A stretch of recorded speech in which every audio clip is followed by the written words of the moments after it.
The knock at 3:07 a.m. It was supposed to be a simple night. Ethan had just moved into an old farmhouse outside a small Indiana town. The place sat alone at the end of a gravel road, surrounded by acres of cornfields that stretched farther than the eye could see. The locals warned him about the house, not because it was haunted, because nobody stayed there very long. Ethan laughed it off. Every town had stories, every old house had rumors, and after a nasty divorce and a rough year, he wanted somewhere quiet, somewhere nobody could bother him. For the first week, everything was normal. Then the knocking started. 3 sharp knocks, every night, exactly 3:07 a.m. Knock, knock, knock. The first night, Ethan assumed it was kids messing around. By the time he got to the front door, nobody was there. The second night, same thing. 3 knocks, nobody outside. The third night, he was waiting. At 3:06, he stood behind the door. The old grandfather clock ticked loudly. 3:07. Knock, knock, knock. Ethan yanked the door open immediately. Nothing. No footprints, no cars, no movement, just moonlit cornfields swaying in the darkness. The next morning, he mentioned it to an old man at the gas station. The man stopped pumping gas. "You opened the door?" "Yeah." The old man's face turned pale. "You don't do that." Ethan laughed. "Why?" The man stared at him. "Because someday something will be standing there." Then he got into his truck and drove away. That night, Ethan couldn't sleep. At 3:07 a.m., the knocks came again. Knock, knock, knock. He stayed in bed. Nothing else happened. The following night, the knocks returned. But this time there was a voice. A woman's voice. Soft. Barely above a whisper. Ethan. His blood turned cold. Nobody should know he was here. He had barely met anyone. The voice came again. "Ethan, please." The sound was directly outside the front door. He crept toward the peephole. The porch was empty. Yet the voice continued. "Help me." Then silence. The next day, Ethan installed security cameras. 4 outside, 2 inside. If somebody was messing with him, he'd catch them. At 3:07 a.m., the knocking returned. Knock, knock, knock. He watched the live feed. Nobody on the porch, nobody in the yard, nothing, but the knocking was clearly audible, coming from the front door. The next morning, he reviewed the footage. The timestamp reached 3:07. The knocking could be heard. Yet something else caught his eye. A shadow, for less than a second, standing behind him inside the house. Ethan froze. The figure vanished immediately. He replayed it. Again, again, again. Every time it appeared for exactly 1 frame. A tall silhouette, standing only a few feet behind him, watching. That night, he called the sheriff. The deputy reviewed everything. "There isn't anybody here. I know what I saw." The deputy sighed. "You've been under stress?" "What?" "Moving, divorce, living alone." Ethan knew what he was implying. That he was imagining it. By sunset, he was furious, determined to prove everyone wrong. At 3:07 a.m., he sat watching the monitors. The knocking started. Knock, knock, knock. Then every screen went black at once. The house became silent. Too silent. No crickets, no wind, nothing. Then he heard footsteps upstairs.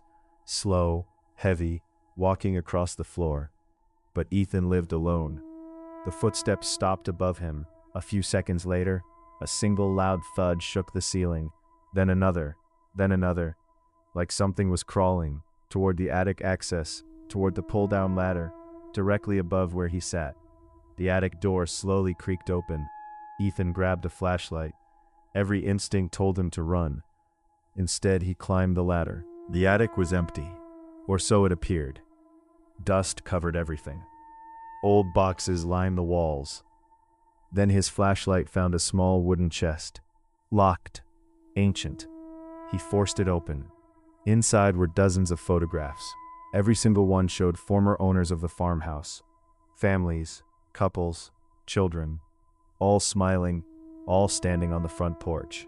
And in every photo, a tall shadow stood in the background.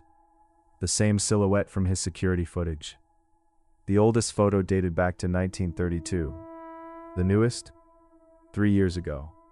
The final picture made Ethan's stomach drop. It showed the previous owner, standing on the porch, looking terrified. Behind him stood the shadow, closer than ever. Written on the back, "Don't answer the door." Ethan didn't sleep. He spent the next day researching the property. Eventually, he found a newspaper article. A family vanished from the farmhouse in 1931. No bodies found, no suspects. The only witness was a young daughter who survived because she had been staying elsewhere. Her statement chilled him. She told police, "A man comes at night and knocks 3 times. If you let him in, he doesn't take you right away. He waits." Waits for what? Nobody knew. That night, Ethan packed his belongings. He planned to leave before dark. As he loaded his truck, something caught his eye, the upstairs window. Someone was standing there, watching him, a tall silhouette, perfectly still. Ethan looked away, then looked back. Gone. He jumped into the truck and sped away. For the first time in weeks, he felt safe. 3 hours later, he checked into a motel. Finally, he was done with the house, done with the knocking, done with the nightmare. Then his phone buzzed. A motion alert from the security cameras. The farmhouse appeared on screen. The front porch camera, nothing unusual. Then movement. The front door slowly opened. From the inside, something walked out. A tall black figure, nearly 7 feet tall. Long arms, no face. It looked directly into the camera. Then the feed cut out. Ethan never returned. The farmhouse sat empty. Months passed. Eventually the property sold again. A young couple moved in. They had no idea why the previous owner left. No idea about the photographs. No idea about the knocking. 3 weeks later, the wife called Ethan. She had found his number in an old file left behind. "You used to live here, right?" Ethan's heart sank. "Why?" There was a pause. Then she asked, "Has anyone ever knocked on the door at 3:07 a.m.? Ethan hung up. He never answered another call from that number. 5 years later, Ethan lived in another state. He had almost convinced himself it was over. Then one night he woke up. The digital clock beside his bed read 3:06 a.m. His phone suddenly lit up. A security camera notification.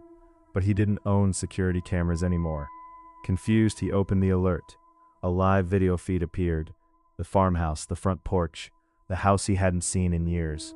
The camera timestamp read 3:07 a.m. Knock, knock, knock. Someone inside the farmhouse opened the door.